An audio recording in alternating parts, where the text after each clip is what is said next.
Good morning. I'd like to begin by thanking you all for giving me the opportunity to introduce you to a new software that I believe will boost our company in ways we have not yet reached. The name of this program is HR Analytics. Many companies struggle with predicting the outcomes of the decisions they make, and I want this company to be able to have an upper hand on our competitors. In this presentation, I will introduce you to what HR Analytics does and what areas I believe it will help us with the most, as I've participated in the simulation myself. Without further ado, let's get started.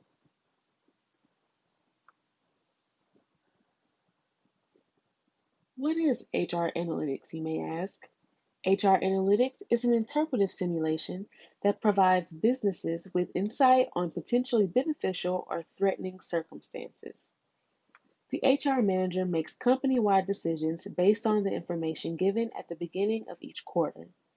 In this simulation, you are the HR manager. Therefore, you make all of the decisions. Before the simulation begins, you are given an annual budget to start the year off, and every decision you make costs.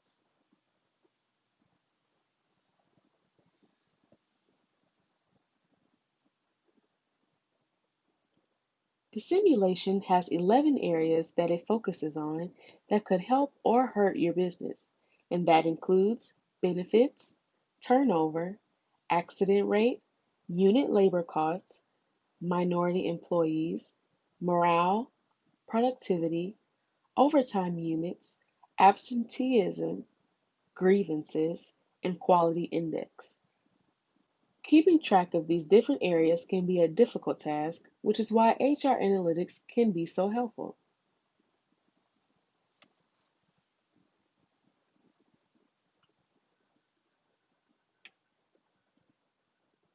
The areas that I believe would benefit from further analysis through HR analytics is turnover, productivity, absenteeism, and grievances. These four areas contribute to all other ones and play a big role in the success of our business, so we can use as much guidance as we can get.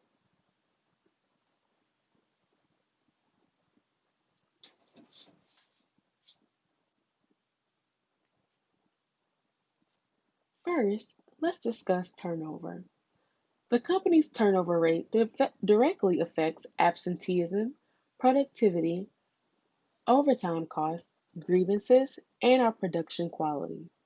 HR analytics can help predict turnover rates by calculating the decisions made in previous quarters and concluding to how many employees are projected to leave within the next quarter. This will benefit us through the calculation of new hire and promotion costs, cost of new benefit plans, and predicting the employee morale.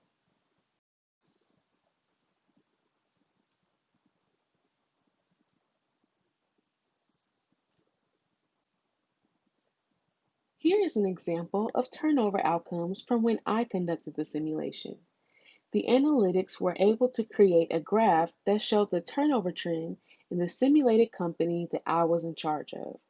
As you can see, the trend dropped drastically in the beginning, then developed a more steady rate in the coming quarters. This was possible through raising company morale and benefits.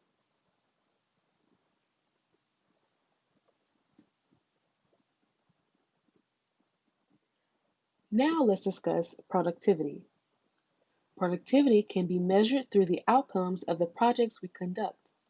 HR analytics measures productivity based on employee grievances, benefits, and absenteeism.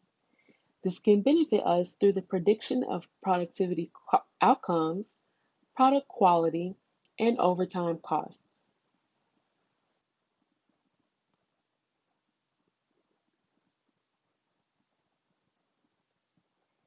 Here is an example of productivity outcomes from my time with the simulation.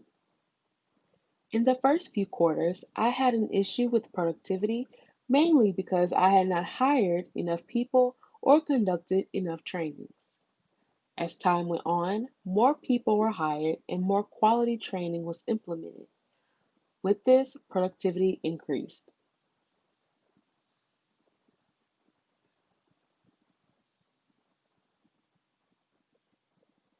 Now let's move on to absenteeism. Absenteeism affects every aspect of the company. Goals can't be accomplished without the necessary amount of employees present. HR analytics shows the number of employees that are absent from work and how it affects other areas of the organization. This benefits us through calculating the effects on productivity, product quality, and overtime costs.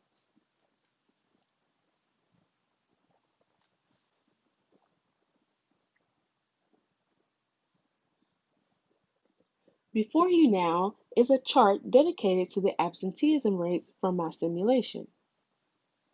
From the start, employee absenteeism has been on a steady decline due to my focus on raising health benefits and employee morale. When your employees aren't feeling overworked and are pleased with their benefits, they are less likely to call out of work or not show up.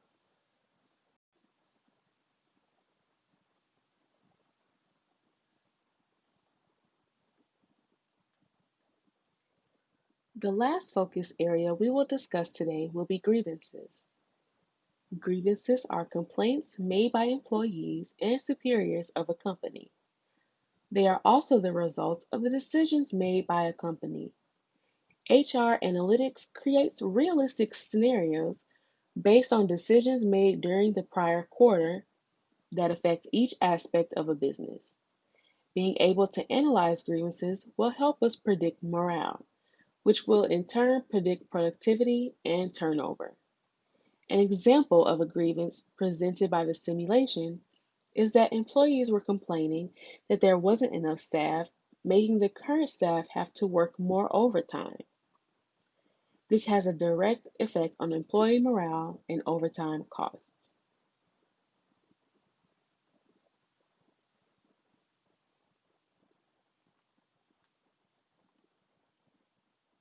Here is a chart that displays the trend of how many grievances there were for each quarter. Grievances were high but fell pretty drastically once the company was adequately staffed.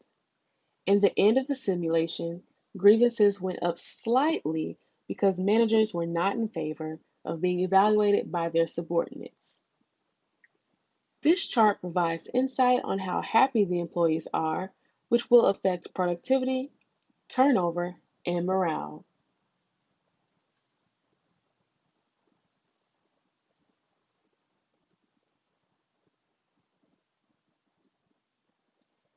In closing, HR analytics can be helpful to this company. It will provide us with insight on things like cost predictions, productivity analytics, and ways to produce a more efficient business. It will also provide training opportunities for our current HR professionals and ones we hire in the future. Thank you again for the opportunity to present this program to you, and I hope to see it implemented in the future.